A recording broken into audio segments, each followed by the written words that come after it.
Good morning, students. Today's our topic is Forest Society and Colonialism, Part First. Through this topic, you will be able to understand about the effects of colonialism on forests and forest societies through systematic changes by British India. So let us begin. The period of industrialization between 1700 and 1995, 13.9 million square kilometers of forests or 9.3% of world's total area was cleared by industrial use, cultivation, pastures and firewood. However, we know that deforestation is not a recent problem, but under colonial rule, it became more systematic. Due to rising population, its figures has gone up to half. In colonial period, British encouraged production of commercial crops like jute, sugar, wheat and cotton to feed European population. Raw material were also required for industrial production. The British cleared forests and brought more land under cultivation to enhance its revenues. So we see during this period, in the name of development, we see a lot of deforestation. For the introduction of they introduced railways. For railways, they need sleepers. For that, a lot of forests were uh, cleared to lay the foundation of railways in India. Another area was shipbuilding that was always at the cost of forests. And another point is agriculture expansion, tea and coffee plantation, commercial farming also led to deforestation from subsistence to commercialism. So, to check a reckless felling of trees, the British invited a German expert, Dietrich Brandes, for advice and made him the first Inspector General of Forests in India. However, Brandes realized for a proper system to manage the forests through preservation of forests through a legal system. That is, he made recommendations to formulate laws for a systematic British, that is, forest policy. He set up Indian Forest Service, that is IFS, in 1864. He formulated the Indian Forest Act 1865. Also, Imperial Forest Institute was established at Dehradun in 1906. The system they taught in the institute was called scientific forestry. So, the Forest Act of 1865 was amended twice, one in 1878 and 1927. The Act divided forests into three categories: reserved, protected, and village forests. The best forests were called reserved. The British formulated these policies to serve their own interests. So we have to see how these forest laws affected the people. In reserved forests, villagers could not take anything from these forests for their own use, like house building, firewood, etc. Before the passage of the Forest Act, people used to collect forest produce for their everyday life. However, the act meant severe hardships for the people of India. Shifting cultivation, that is, forests were burnt in rotation. That was a traditional and common practice in Asia, wherein seeds were sown in the ashes after the first monsoon rains. Such plots were cultivated for a couple of years and then left to fallow for 12 to 18 years. However, the British regarded this practice as harmful.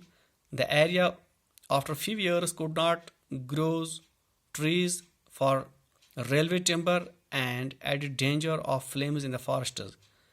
Finally, British banned the shifting cultivation. As a result, many communities were forcibly displaced in these forests.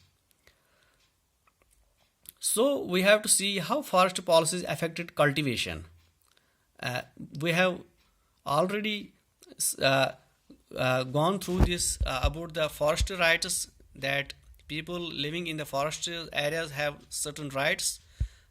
The forest laws changed the lives of forest dwellers due to these uh, forest laws. Hunting of animals like deer, partridges, and other small animals was also banned.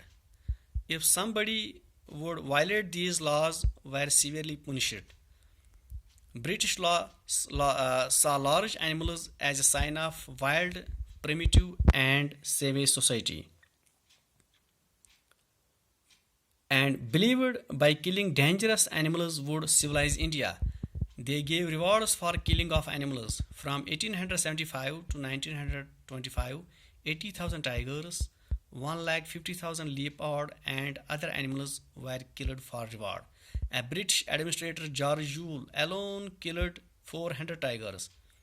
However, later on we see environmentalists raised their concern about it and advocated for their protection.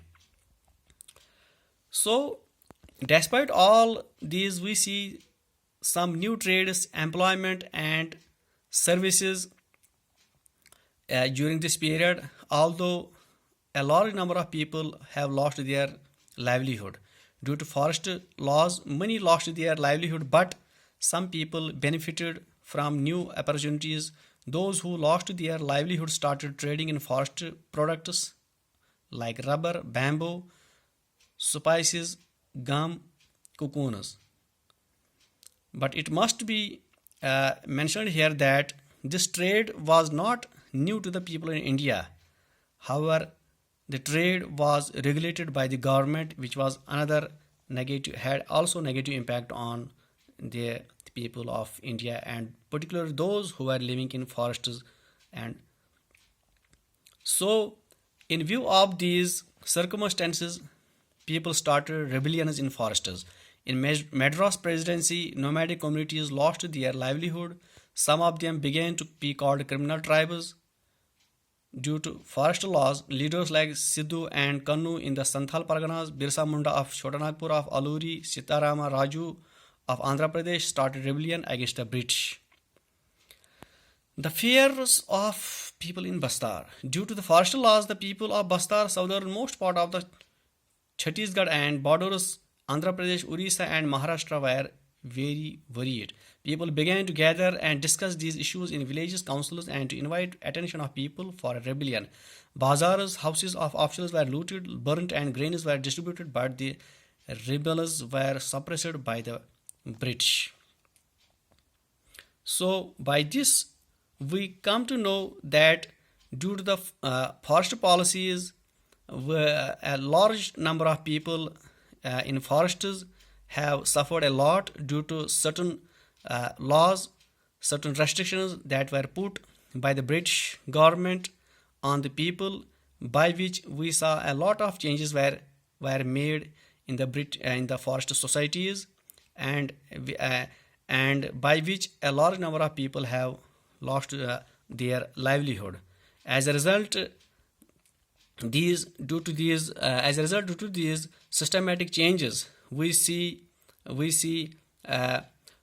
people have started rebellions, and they were crushed, and the people involved in these movements were also put behind bars. Some were declared as criminals, and had a lot of effect not only on the people of forests and forest society, but on the whole India. Hope through this topic you have learned the basics of the forest society and forest policy during the British India. Thank you very much.